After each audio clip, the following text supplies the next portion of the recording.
पाकिस्तान के बलूचिस्तान में hijack Jafar express अभी भी बलूचिस्तान लिबरेशन आर्मी के कब्जे में है। कुछ लोग बंधक वहां से छूटकर अपने घर भी वापस आ गए हैं। वहीं अब उन छूटे हुए बंधकों ने जाफर एक्सप्रेस में हुई घटनाक्रम मीडिया से साझा की है। उन्होंने अपनी आप बीती लोगों के साथ शेयर की है। सवाल यह है कि उन्होंने आखिर क्या कुछ झेला और क्या कुछ लोगों को बताया। तो आज एक्सप्लेन बाय एबीपी लाइव में हम चर्चा इसी मुद्दे पर करेंगे। नमस्कार, मैं हूं आपके साथ आशीष सिंह आनंद।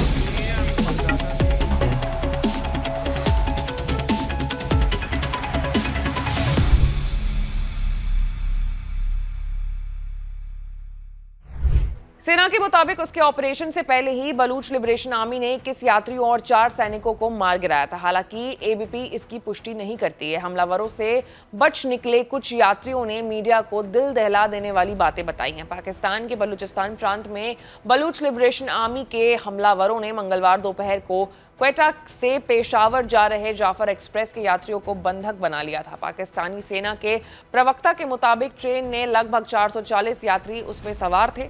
बलूच लिबरेशन आर्मी ने इस हमले की जिम्मेदारी ली है। वहीं निशाना बनाए गए एक यात्री मुश्ताब मोहम्मद ने आप बीती सुनाते हुए ये कहा कि हमले के उस खौफनाक मंजर को वो कभी भूल नहीं पाएंगे। एक और यात्री ने कहा है कि वो कयामत जैसा मंजर था। मुश्ताक उन यात्रियों में शामिल है जिन्होंने यात्री ट्रेन पर बलूच उग्रवादियों के हमले के बाद बचाया गया। सुरक्षा अधिकारियों के अनुसार पाकिस्तान के अशांत बलूचिस्तान प्रांत में मंगलवार को एक सुरंग में बलूच उग्रवादियों ने एक यात्री ट्रेन पर हमला किया, जिसके बाद सुरक्षा बलों ने कम से कम 27 उग्रवादियों को मार गिराया और 155 यात्रियों को बचा लिया। बीबीसी उर्दू की एक रिपोर्ट के अनुसार ट्रेन के डिब्बे संख्या 3 में सवार मुश्ताक ने कहा कि हमले की शुरुआत में एक बड़ा विस्फोट हुआ। उन्होंने कहा कि इसके बाद गोलीबारी शुरू हो गई और जो 1 घंटे तक जारी रही। यह ऐसा मंजर था जिसे कभी भुलाया नहीं जा सकता। इसी ट्रेन के डिब्बे संख्या 7 में सवार इशाक नूर नाम का यात्री अपनी पत्नी और 2 बच्चों के साथ रावलपिंडी जा रहा था। इशाक नूर ने कहा कि विस्फोट इतना जोरदार था कि ट्रेन की खिड़कियां और दरवाजे हिल गए और मेरे पास बैठा मेरा एक बच्चा नीचे गिर गया। उन्होंने कहा कि गोलीबारी करीब 50 मिनट तक चली। इस दौरान हम सांस तक नहीं ले पा रहे थे, हमें नहीं पता था कि क्या होगा। मुश्ताक ने कहा है कि गोलीबारी धीरे धीरे बंद हो गई और हथियारबंद लोग ट्रेन के डिब्बे में घुस आए। इशाक नूर ने कहा कि उन्होंने कुछ लोगों की पहचान पत्र देखने शुरू कर दी और उनमें से कुछ लोग अलग करके बैठा दिए। 3 उग्रवादी हमारे डिब्बे के दरवाजे पर पहरा दे रहे थे। उन्होंने लोगों से कहा कि वे आम नागरिकों, महिलाओं, बूढ़े और बलूच लोगों से कुछ नहीं करेंगे। मुश्ताक ने कहा कि हमलावर आपस में बलूची भाषा में बात कर रहे थे और उनका नेता उनसे बार बार कह रहा था कि वे सुरक्षा कर्मियों पर खास नजर रखें और वे हाथ से निकल ना पाए।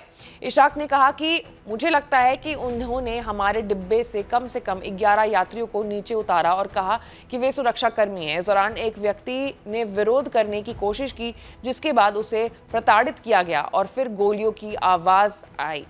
इसके बाद डिब्बे में मौजूद सभी लोगों ने उसके निर्देशों का पालन किया। उन्होंने कहा कि वे मुझे जाने नहीं दे रहे थे, लेकिन जब मैंने उन्हें बताया कि मैं तुबर्त यानी बलूचिस्तान का निवासी हूं और मेरे साथ बच्चे और महिलाएं हैं, तो उन्होंने मुझे भी जाने के लिए दे दिया। एक अन्य यात्री मोहम्मद अशरफ ने कहा है कि उग्रवादियों ने बुजुर्गों, नागरिकों, महिलाओं और बच्चों को जाने दिया। उन्होंने कहा कि यात्री बहुत डरे हुए थे। ये कयामत के दिन जैसा खौफनाक मंजर था।